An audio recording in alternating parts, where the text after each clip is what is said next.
Hello everyone, Rest of Aquariumax here, starting up with the live stream. The first thing I'm going to do is feed some snakes. So I'm just figuring out where I put my my forceps that I feed the snakes with. There they are. Sorry, misplaced those. So let's feed some snakes to start out with. And you may notice that there are only two in here. Two that are thriving. They're doing really well. But yeah, that's what I got. And that is upsetting. So I'm going to talk about that in a minute. But first I'm going to feed these guys because they're really hungry. They're little pigs, which is awesome. Really good eaters. And what I've got here is a Reptilink. I'm going to try Reptilink. I've never fed them a Reptilink before, but they're such good eaters that I have no doubt that they are going to eat it. And I haven't really checked the chat yet. I will catch up on the chat in just a minute. But I do want to get them fed. So they're funny because they're really kind of scared when I get them out. I think it's because I'm reaching from above. They don't really like that. But then they come down pretty fast and they really want to eat, and they'll eat right out of my hand, as you saw in the other video. So I'm going to get this snake untangled from the forceps where it has tangled itself. It's looking for the food. It can't find it. It's probably going to attack my fingers because I picked up the food with my fingers. We'll see what we get here. Sorry about the angles. A little funny. But here we go. Oh yeah, I think it's pretty interested in the food. This particular formula. Oh, maybe it's going to prove me wrong, huh? Oh, no. It's curious about it. But, yeah, it's wondering what's going on. It smells the forceps. Now don't try to eat the forceps. Eat the food. Yeah, eat the food.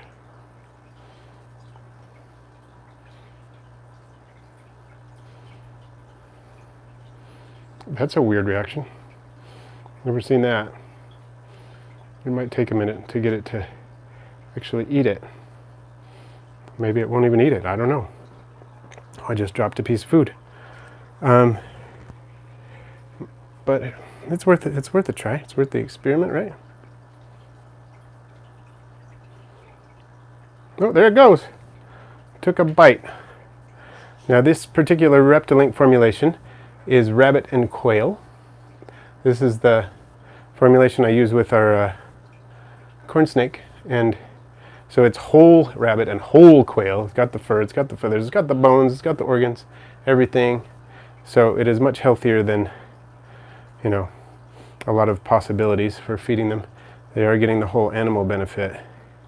And it looks like it just took a little warming up, and now it's happy enough to eat it. So let's see how that goes. They've been taking pinky pieces. And they've been also taking worms. I dust the worms and sometimes the pinky pieces with calcium and vitamins, because pinkies aren't quite as balanced dietarily as an adult mouse would be, for example. They don't have calcified skeletons yet and whatnot. So a little bit of calcium and vitamins doesn't hurt. Don't take my fingers. Not that you'd feel like anything if you bit me, but you know. I want you to eat your actual food. Swallowed it. Ooh, ooh. What was that? Seems a little bit nervous.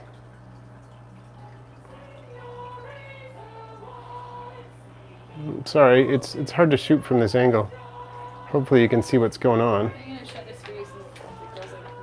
Okay, yeah.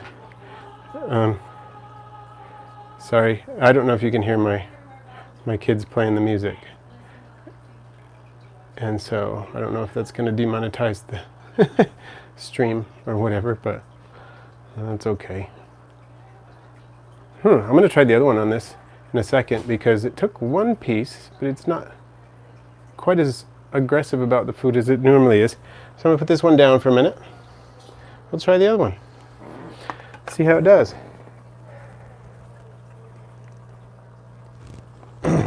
Okay. There we go. Sorry I'm not on the chat yet. I can't really see the chat very well because it's upside down for me right now. That's what I get for trying to film it this way. But here we go. It's showing some interest in it, but then kind of ignoring it, huh? Maybe I don't need to move it as much. What I probably should have done, and what I considered doing, is just getting a worm and scenting this with the worm. And if it doesn't, they don't end up eating during the live stream, that's what I'll do. I'll just get, if this one doesn't end up eating it all during the live stream, I'll just get a worm from out in the back and scent it. This one is not acting very excited either. It's not, you know, it's funny, they were eating the pinkies and the worms so aggressively, I figured, bang, this will be a snap. And of course, it didn't take that long to get the other one to eat this. So it might work. But we'll see. I'm going to kind of roll it up a little bit and see what that does. Here, you don't want this? It's really weird that you don't. Because you're such a little pig, usually.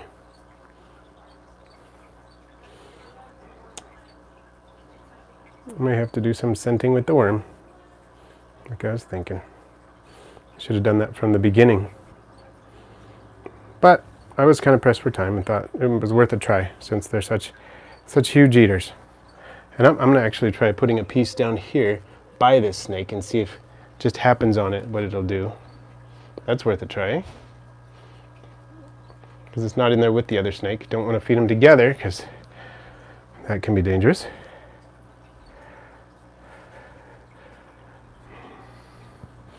That other snake totally froze when I put that in there. I don't know if that's a sign that it's going to be hunting or what. Now it's moving again anyway.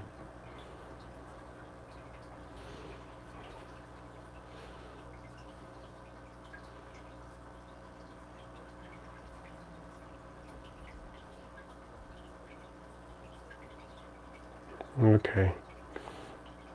All right. Well, I'm going to give the rest of the Reptilink to our other snake, I think, except for the piece that I'm going to try with worms.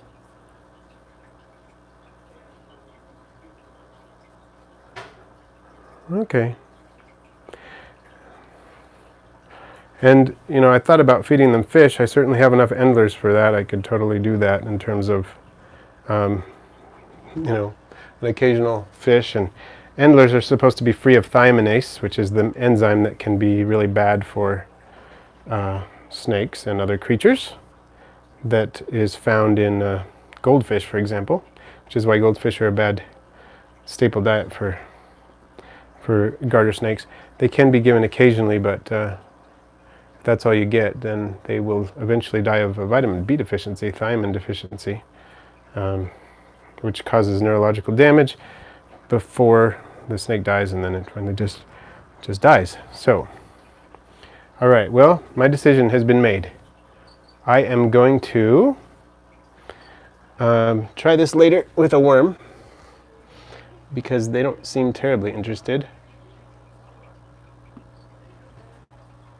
in the Reptilink, but that's fine because I can teach them to be interested. Our corn snake wasn't that interested to begin with. Oh, look at that one. It was showing a little bit of interest, but I'm not going to feed them together in the cage. Okay, so let me get this other Reptilink over to my other snake. He just finished one. I'm going to put this one in so he can have it. He's pretty excited about that first one. Yep, you can go ahead and eat it. Whoa, the other snake's excited. So, let me sanitize my hands real quick, and I'm going to get to the chat. And then I'm going to tell you the story of the snakes and what happened. It is a sad story. Okay, so you can probably tell that this enclosure, okay, well, let me just see who's in there. Oh, lots of people are in this chat.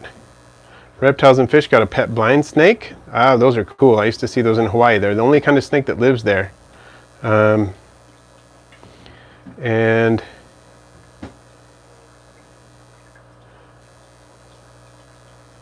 all right, just checking. Do you watch Ants Canada? I've seen this. It was cool, and I do think primetime gecko that garter snakes make a good for snake. I don't have a Discord channel, but I might need to get one. Let's see. Jay's Crazy Obsessions. Okay, so your snakes are eating those. And let's see. Yeah, garter snakes definitely do eat fish in the wild on occasion, but I don't have a Discord.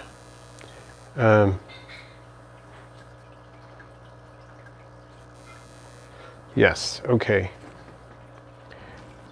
All right, so now I'm going to tell you the story. Okay, first of all, look at this enclosure with me for a minute. It's got pretty tall walls. It's got a lid that clamps down, and there's not a lot of gap there on the edge. And I am fully aware of how snakes are, some of the best escape artists in the animal world, and that these are tiny snakes and can get through really small spaces. And so this is what happened. Okay, and I'm going to actually take these guys out so you can, well, one of them, I'll take one of them out at a time so you can have something to look at while I tell you the story. Okay, anyway, so they were doing fine in here, and I thought when I put them in this enclosure, I thought, well, I think the lid's good, but even if the lid is not good, this is way too tall for them to crawl out. And it is. They can't crawl out of that like this in the current situation. It's impossible for them to do that. They will grow and get to the point where they can, of course, but by that time I will have moved them out of here. But this is the thing. Had them in here for just over a week, and everything was okay. But then we left the house. We were out of the house for about 7 hours this past weekend. It was on Sunday. We went to go visit family, and we came back, and it was evening, and I was getting ready to go to bed, and I actually had the garter snakes on a little shelf close to my bed so I could keep a good eye on them, check on them first thing in the morning and last thing at night and whatnot. So I knew where they were. And this is what happened. I looked in there, and I had to use my phone flashlight because it was already dark in the room and everything. I just shined in there, had this kind of feeling, just check on your snakes. So I went and looked at them, and the bottom of the tank, the bottom of this little tub right here, this tub itself, was full of water. The paper toweling was sopping wet, and I thought, what is going on?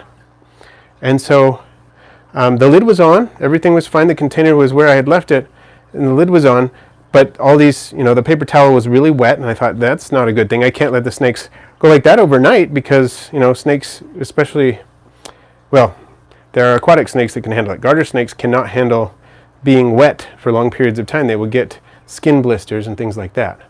So what happened, I immediately opened it up and started taking the snakes out and put them in a deli cup while I dried the container out and fixed that. What happened is that I saw one snake on the bottom, and another snake was stuck to the lid. It was crawling around on the bottom of the lid, and that seemed really weird. But the thing was that with all that water in there, and with the under tank, the ultratherm heater under the tank, there was condensation all up the sides, and the snakes can crawl up this side when it is wet and there's condensation in it, which is not a state I would ever have it in, intentionally, of course. But since there was water all over, it temporarily allowed the snakes to climb up the sides. And why was there water all over? Well, I think I figured it out, and it's that my cat, who is usually not in the house for such long periods of time, but he has been to the vet. So our cat had come and batted at the side of the container. It couldn't get in, couldn't even knock the container over, but was able to make the water slosh out of the water dish and onto the paper toweling. And the fact that the FlexWatt heater, or the ultratherm heater on the bottom, was warming up the bottom of the container, caused condensation to form on the sides. Snakes crawled up the sides, and I guess right along here there was just enough of a gap for these tiny snakes, one of the tiny snakes, to get out, and so it slid out. and I have not found it yet. And I still have some hope that I will find it, but it's possible that the cat got it, and this is a big house for a tiny little snake, and I don't know. We'll see what happens, but it is really sad. I've felt awful about it. I've been kicking myself because I thought, I could fix. I've done so many things to solve the problem, or to prevent this problem, and then so many of these things would not normally be the case. The cat would not normally be doing that, and so on. And the snakes would never have been able to climb out if the cat had not knocked over the water dish, causing that condensation. So it was a really weird situation, but at the same time it taught me a lesson. You can't be too careful, which is a lesson I thought I already knew, but not that. Apparently not well enough. And so what's going to happen? Well, I immediately put this enclosure. I put the enclosure inside this 40-gallon tank where the snakes are eventually going to go, because it's got an extra protection. It's got a door that seals, and they can't get out of that. The ventilation slats on the front look too big for the snakes, but the ones on the inside are actually tiny, so they can't get out of that. So I put them in there. Of course, the water dish hasn't been knocked over, so they haven't been climbing, and that's fine. So I'm glad that that's not an issue. They can't really get out of this. But I also purchased another container with a gasket seal, which is what I should have done first. Should have just put them in a gasket sealed container. But I thought this one was tight enough. And so I didn't, I haven't set that one up yet because I have them in this other container. I need to drill it first for ventilation and whatnot. But anyway, that's the story. I'm hoping to be able to find it. And we'll see what happens. But in any case, I've learned my lesson. So there you go. So now I'm going to see if I can catch up with the chat, and we'll talk about what you've got in the chat, everybody. So,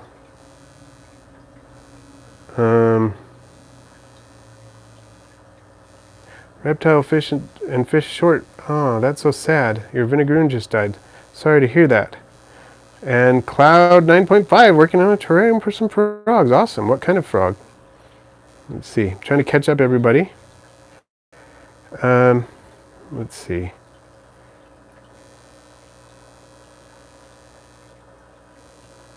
Yes, and Jay's crazy obsessions. I've been trying to check in places where I think it might be, like near water and in warm spots and stuff, and hopefully it'll turn up.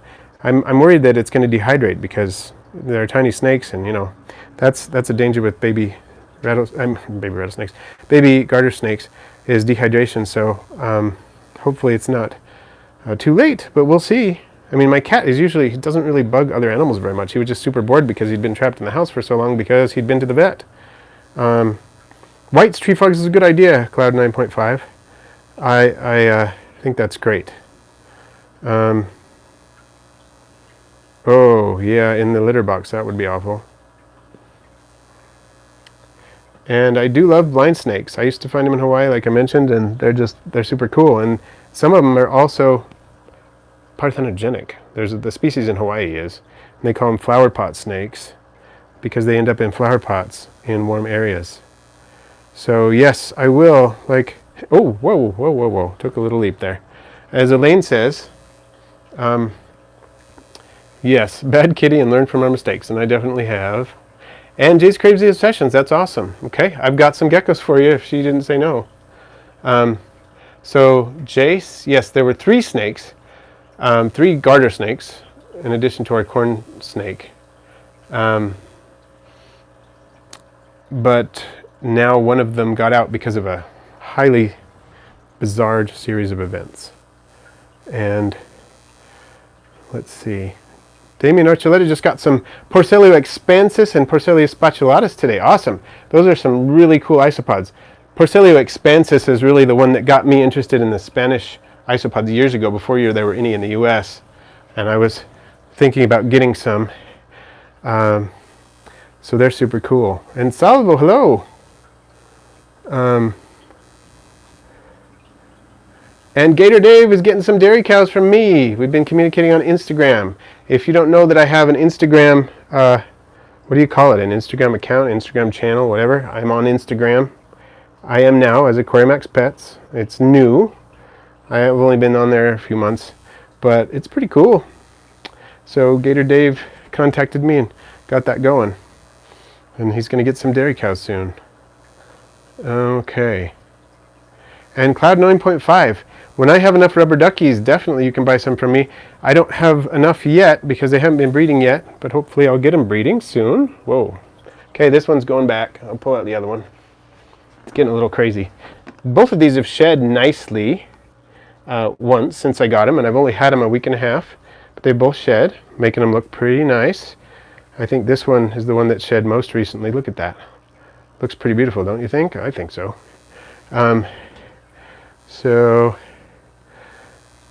And Heather Jensen, any recommendations about terrarium plants to go with carnivorous plants in a terrarium? I found a carnivorous plant person to trade with locally for my tropical plants. Cool. You know, I have done some stuff with a few carnivorous plants. The only ones that I've really done are Venus flytraps, which I wouldn't put in a terrarium because they need the dormancy period in the winter. And Drosera capensis, one of the sundews, the Cape sundew, which doesn't need a dormancy period, and that would be cool in a terrarium, I think. And they'd eat fungus gnats. They would totally eat fungus gnats. So those are the only two species I've worked with. But I love Drosera capensis. I love Venus flytraps. But out of the two, I'd highly recommend capensis in a vivarium because it would eat the fungus gnats, and they're super cool. I would gladly provide some more insight into that if I had more information, but since those are the only kind that I've kept, that's about all I can give you. But Cloud 9.5, yeah, totally. After the colonies grow, then I'll do that. And let's see. So Salvo is asking if these are juveniles. Yes, these will get pretty big, probably about up to, well, approximately 3 feet or maybe a little bigger. The females can get that big, but they're not always that big. So sometimes they end up quite a bit smaller, and the males are generally quite a bit smaller than that, and thinner too than the females. So I think a female will get about as big as our corn snake is right now. Maybe not quite that big, and then the males will stay smaller. So Cloud 9.5, currently keeping Armadillidium maculatum in Montenegro. You have good taste in isopods, obviously. Those are nice ones. So reptiles and fish. See how chill it gets just sitting there in my hand after a while? It's kind of nice. What type of enclosure do you recommend for the blind snakes, the world's smallest snake? Well, I haven't kept that species, but what I've heard is people will set up an isopod colony with a fast breeding type of isopod and just let their snakes roam around in there, and they'll eat some of the baby isopods, which is pretty cool.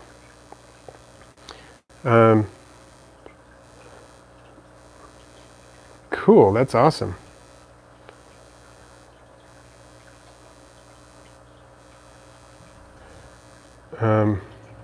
Yeah, Heather, I would like to know more about that. It sounds like it's interesting. Jay's Crazy Obsession, you've seen a 5-foot? Wow. Oh, that's cool.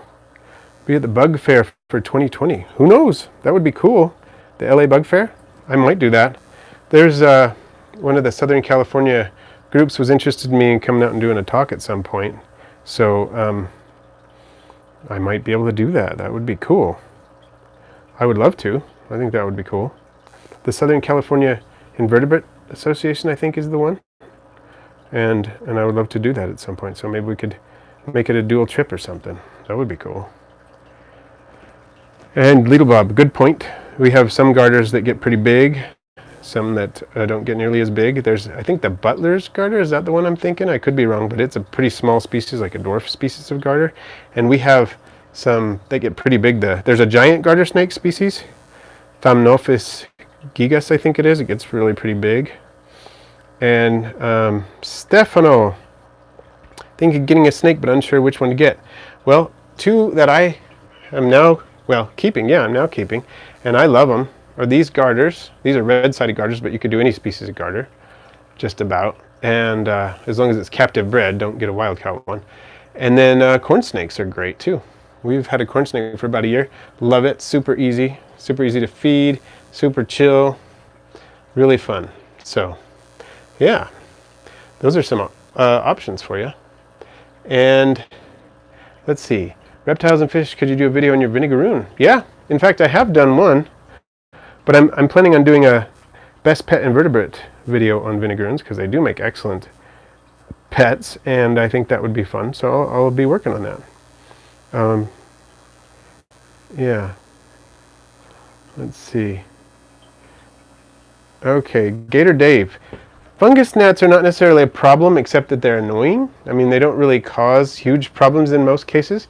And in your vivarium with your frogs in there, I wouldn't worry much because the frogs are going to pick a lot of them off, and you're not going to have a ton. Like, I've seen them in my dart frog vivariums once in a while, but they never get to plague proportions with the frogs in there because the frogs just eat them. So I don't think that's a big deal. But as far as, if they bug you, keeping them with anything that won't eat them, like with isopods, is a pain. I will say that isopods tend to outcompete them after a while, and they probably do end up eating some of the larvae and or eggs. Once the population of isopods gets to a certain point, they are either outcompeting them or they're eating them. But springtails help a lot, like Stefano is saying. The microfauna, like the springtails will help keep them down. Things like that. Okay. Yeah, and that's the thing with the plants too. The plant pots, you're not going to have anything that eats the fungus gnats. Although, if you do a whole bunch of Drosera capensis, they will eat a ton of them. And you can get the sticky tapes. I use the sticky tape traps and hang them in my critter room, and they take care of a lot of the fungus gnats. There's actually a spider web in my room that I allow because it takes down a lot of the fungus gnats. So, yeah. Cubaris species magic dust. That's the one that I haven't kept before. So what I'm going to do, I'm going to put these snakes down for a minute because we don't have much time. I've got to see if I can get a magic potion out. I think I lost a magic potion recently. I was looking in there. It actually died, and these guys haven't been breeding, which is disappointing because they're pretty cool. Pretty cool isopods, but here's one sitting on the surface right now, and I'm going to pull it out, see if I can get a close-up on the magic potion there. Hold on just a second. I'm going to dump that bit of leaf litter out so it's not in the way. Let's do this. Let's see if we can get a close-up on that magic potion. Maybe I'll get it to crawl around. That would be cool. Let's see what we got. Live chat. Here we go. Back to the chats. What's going on? Did I just turn off the chat? I didn't mean to. Okay, let's see if we can get it to wake up. Oh, yellow dust. That would be cool. I don't have that species, but all the Cubaris are pretty much fantastic. The fact that some snakes hiss and can be defensive. Yes, some snakes can be, although most snakes, like horned snakes, once they tame down, the baby ones can be a little defensive especially, but once they get older, they're very cool and very chill. Definitely tend to calm down, most corn snakes anyway. I mean, I've heard of some adults that are not quite as calm, but I wish you could see it crawl around. I keep jiggling it, which is probably the problem, but it's taking a while, so hopefully that helps.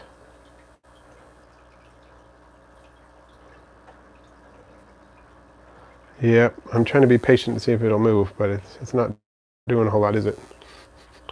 But I hope, Heather, that helps. They're a fun one to see. Totally not interested in moving, is it? That's no fun. Okay, well, I've got about a minute before I need to wrap up here. I'm going to go dig up a couple worms in the backyard so I can scent this food with worms and see if I can get the little snakes to eat it, because they are so excited about worms. It's not even funny. Well, it is funny. It's hilarious. I usually laugh. I'll be laughing and my wife will say, "What's going on?" I'm saying, "I'm just feeding the snakes," because they're so hilarious. So, Mary Diaz is joining in. Sorry that it's so late. We're just about to close the live stream, but I'm glad you popped in. You're always welcome, and everybody is. And I wish I had time to sum it up, but I don't, because I just have to go. So Hunter, you just watch the first 5 minutes or so, and that ought to help. Corn snakes grow depending on how you feed them and stuff. Ours went from about 50 or 60 grams to 218 grams in a year. So And I am worried about the freeze too. It's supposed to freeze tonight here. So, worried about that. I need to get my jade plants and stuff out. Oh, well, it's time to go. Thanks for joining in, everybody, and wish me luck in finding that little snake. And have a good one, and catch my Friday video.